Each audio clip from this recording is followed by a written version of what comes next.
They say love can make you do the impossible. But for Evelyn Hart, love made her do something the world would never forget. In the glittering city of New York, where luxury whispered through penthouse windows and every face seemed sculpted by perfection, Evelyn hid behind a mask that could buy her the one thing she'd always wanted, a second chance at love. Years ago, she had fallen for a powerful man, a business tycoon the media once called the King of Wall Street. He was charming, untouchable, and promised her the world, until he left her for a younger woman. Evelyn's heart hardened that night, but her obsession never died. When the king's only son, Prince Alexander, returned from Europe, the resemblance was haunting. The same voice, the same fire. And suddenly, destiny handed her what she believed she deserved. She was no longer the aging woman the world pitied. With science, money, and secrecy, she became a vision: flawless skin, youthful beauty, a smile that could disarm an empire. To everyone, she was just another woman chasing romance. But beneath the surface, Evelyn was chasing revenge, redemption, and validation. And as their paths crossed at a luxury charity gala, where power met desire, Alexander's eyes met hers, and the mask did its magic. Stay tuned, because when truth finally collides with love, hearts shatter, fortunes fall, and one woman's secret changes everything. The night of the gala pulsed with luxury and temptation. Chandeliers dripped with light. Champagne sparkled like liquid gold. Cameras flashed as New York's elite drifted through the ballroom, chasing influence, beauty, and connection, the city's favorite currencies. Evelyn glided through them all like a secret the world wasn't meant to keep. Every tilt of her chin, every measured breath was rehearsed. The mask of youth she'd bought so dearly had made her untouchable. When Prince Alexander asked her to dance, the orchestra slowed, and the entire room seemed to watch a story unfold. He was magnetic, confident, and impossibly kind. "You move like you've been here before," he teased. She smiled, a practiced smile that hid decades of longing. "I've been waiting for this song," she answered. As they moved, the chemistry between them was electric but fragile. Evelyn felt the years pressing beneath the silk of her gown, the lies pulsing beneath her flawless skin. Yet, the prince's eyes held something she hadn't seen in years: genuine affection, not the hunger for wealth or status. It disarmed her. Later, under the marble archway of the terrace, he asked her name again, softly this time, like it mattered. "Eve," she whispered. It was the closest she'd come to the truth in years. Inside, whispers followed them. Who is she? Where did she come from? The city's gossip blogs were already humming. Mystery sells faster than truth. And somewhere, deep in the crowd, an older man lifted his glass and froze. He'd known eyes like hers once, decades ago. In a city built on secrets, one look from the wrong man can shatter everything. From the edge of the ballroom, Richard Langston watched the young couple glide across the marble floor. The woman's laughter, the tilt of her head, they struck him like a ghost walking out of the past. He was the king of Wall Street, retired but still feared, a man whose fortune had built half the skyline. And yet, for the first time in years, his hands trembled around a glass of aged whiskey. He leaned closer, squinting through the haze of chandeliers. That smile, that gaze. Impossible. The woman on the prince's arm looked 20 years old, no older than Alexander himself. But Richard had seen those eyes before, years ago, when they'd burned with desire and disappointment in his own penthouse mirror. He turned to his aide. "Who is she?" The aide hesitated. "They call her Eve Hart. No background, no record before last year. But she's everywhere lately. Social pages, fashion events, charity boards. A mystery woman." Richard's pulse quickened. Eve Hart. Evelyn Hart. The name he'd buried under millions of dollars and 1,000 mistakes.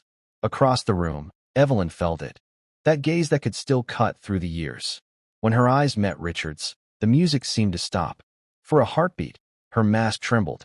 The air thickened with the weight of unfinished history. Alexander noticed her sudden stillness. "Eve, are you all right?" She smiled too quickly. "Just memories. The kind that never really die." Richard set his drink down, anger and disbelief mixing like poison. If she was truly back, and now with his son, then the past he'd buried was about to rise again. Because when old love meets new obsession, the truth always finds a way to be seen. The gala had faded into after-parties and private lounges where power met secrecy. Behind velvet curtains, deals were signed, alliances built, and hearts quietly broken. Evelyn stood at the balcony of a penthouse suite, looking down at the river of lights below. Her reflection in the glass looked flawless, almost divine, and completely false. Then the door opened. Still hiding behind glass? The voice was older now, deeper, but unmistakable. Evelyn's breath caught. Richard Langston stepped forward, his eyes carrying the weight of history. "I knew it," he said. "That smile. That perfume. You really thought you could bury Evelyn Hart forever." Her fingers tightened on the champagne flute. "You should be thanking me," she whispered. "You taught me everything I know about masks." He laughed without humor. "Does Alexander know who you are? Does he know he's dancing with his father's ghost?" Evelyn's heart twisted. The mask, the serum, the surgeries, the digital filters had bought her beauty, but not peace. "He sees me for who I've become," she said, voice trembling. "No," Richard snapped. "He sees what you paid to be." He stepped closer, the scent of old cologne and money between them. "End it before he learns the truth. You'll destroy him." Evelyn looked past him, toward the ballroom where Alexander's laughter echoed faintly. "You destroyed me once," she said softly. "Now it's your turn to watch what love really costs." Richard's expression hardened. "Then you've learned nothing." He left without another word. Evelyn touched her face, feeling the edges of her mask tighten, as if it too feared what came next. The past had found her, and soon the prince would, too. And when truth meets love, one must die. For a few dazzling weeks, Alexander Langston lived inside a dream. Every evening meant another charity dinner, another red carpet photo of New York's newest power couple. Eve Hart, the mysterious woman who seemed born of moonlight, had become the city's newest obsession. Yet behind the perfect headlines, Alexander began to notice what the cameras missed. She avoided mirrors. She flinched from bright light. And once, when he brushed his fingers along her cheek, she whispered, "Please, not too hard," before smiling it away. At first, he blamed exhaustion. But one night, when she slipped from his penthouse bed and stood before the window, he saw her touch her face, as if adjusting something invisible. The gesture haunted him. The next morning, he called his assistant. "Find out everything about Eve Hart. Where she came from, who she really is." The assistant hesitated. "Sir, that might offend her privacy." "Then offend it," Alexander said quietly. "I need the truth." While he waited, Alexander watched her across the breakfast table. She spoke about opening a foundation for women's empowerment, about helping others reinvent themselves. Every word sounded noble, yet somewhere underneath it pulsed fear. That night, Evelyn scrolled through gossip blogs, her mask perfectly still while her heart raced. Someone had posted an old photograph, grainy, black and white, of a woman who looked like her mother or her younger self. The caption read, "Who is Eve Hart really?" She deleted the page, but the damage was done. The world was starting to look closer.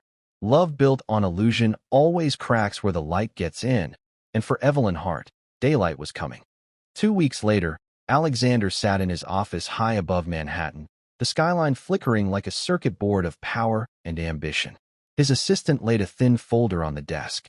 "This is everything we found on Eve Hart," she said, her voice low. He opened it, and the world tilted. The first page held a birth certificate, dated 43 years earlier. The photograph that followed was worse, an image of a woman who looked exactly like Eve, but older, tired, human. The file was stamped with another name, Evelyn Hart. Alexander pushed the folder away, disbelief flooding him. "That's not possible," he murmured. She's 30. The assistant hesitated. "Sir, she's the same Evelyn Hart who was linked to your father in the 80s. There are records, charities, photos, even an address. She disappeared 20 years ago." He dismissed her gently and sat in silence, listening to the pulse of the city below. His mind replayed every moment with her. The way she avoided mirrors, the softness of her voice when she said, "Don't look too closely." It all aligned like cruel arithmetic. That evening he drove to her townhouse unannounced. The door opened slowly. Evelyn stood there, flawless under the glow of designer light. But when she saw the folder in his hand, her breath caught.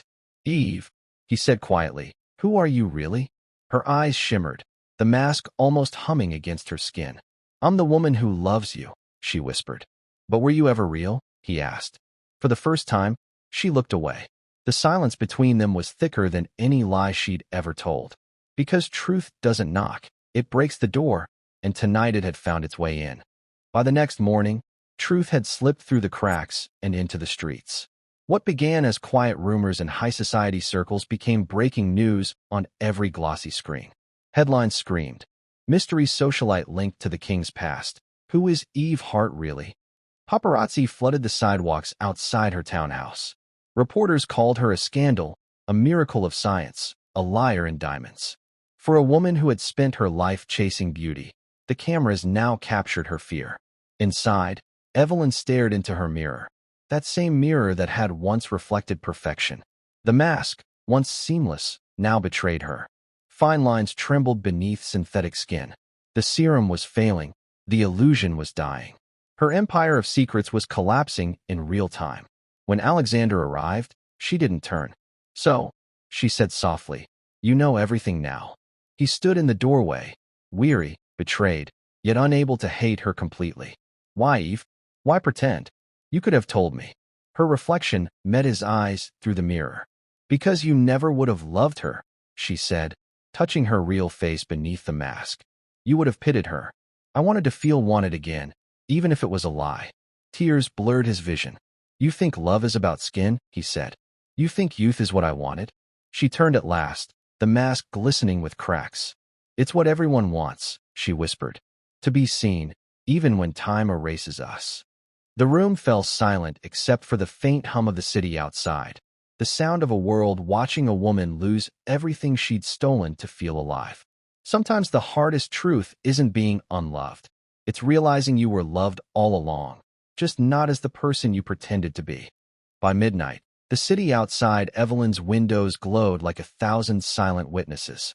The gossip channels had gone from fascination to frenzy. Everyone wanted a glimpse of the woman who had fooled a prince and rewritten her age. Inside, the lights were dim. Evelyn sat at her vanity, the same place where her transformation had begun. Jars of serums, tools, and tiny bottles of chemicals lined the counter, her private altar to youth and illusion. Her hands trembled as she reached for one more vial, desperate to fix what time was reclaiming. The mask's edge peeled slightly, revealing the truth beneath. Fragile, beautiful in its humanity, but nothing like the perfection she had built. The door opened softly. "Eve," Alexander said. His voice carried neither anger nor pity now, only exhaustion. "It's over. You don't have to hide anymore." She turned slowly, half her face the woman he'd fallen for, half the woman she'd been running from. "If I take it off," she whispered, "will you still see me?" He stepped closer. "If you don't, I never will." For a heartbeat, silence held the world still.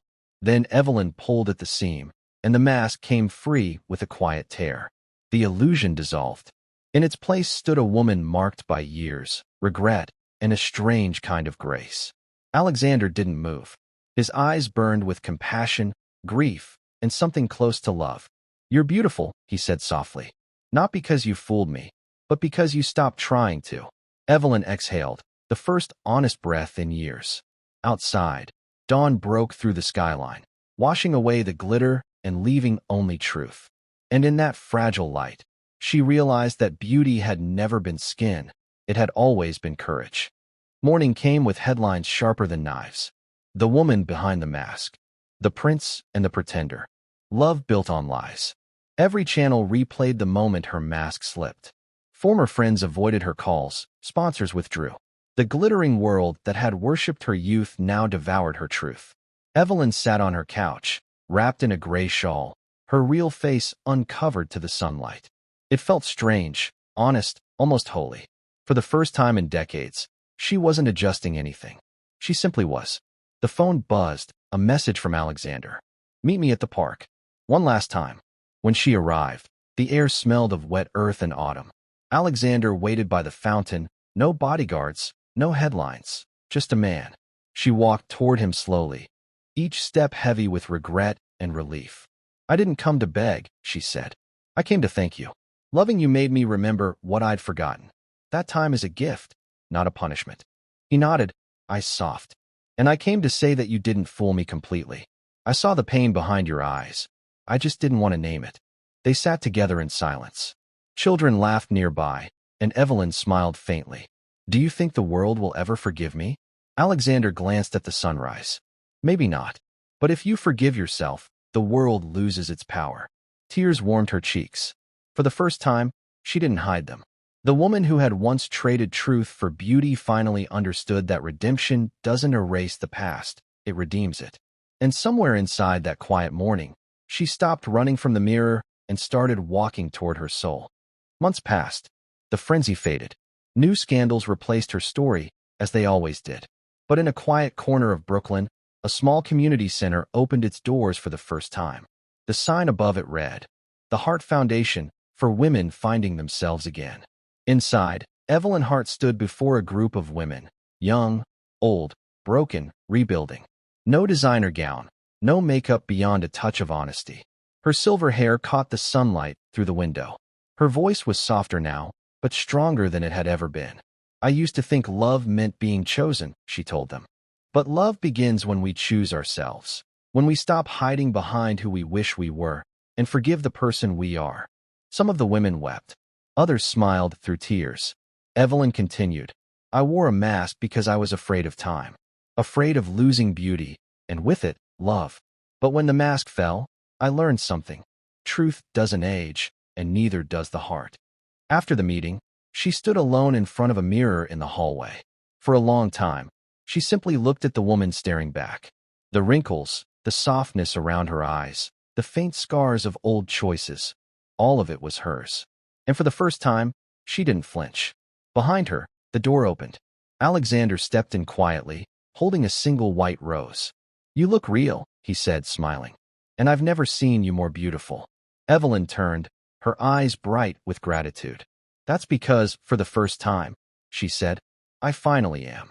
Sometimes, the most powerful love story isn't about finding someone new. It's about finally finding yourself.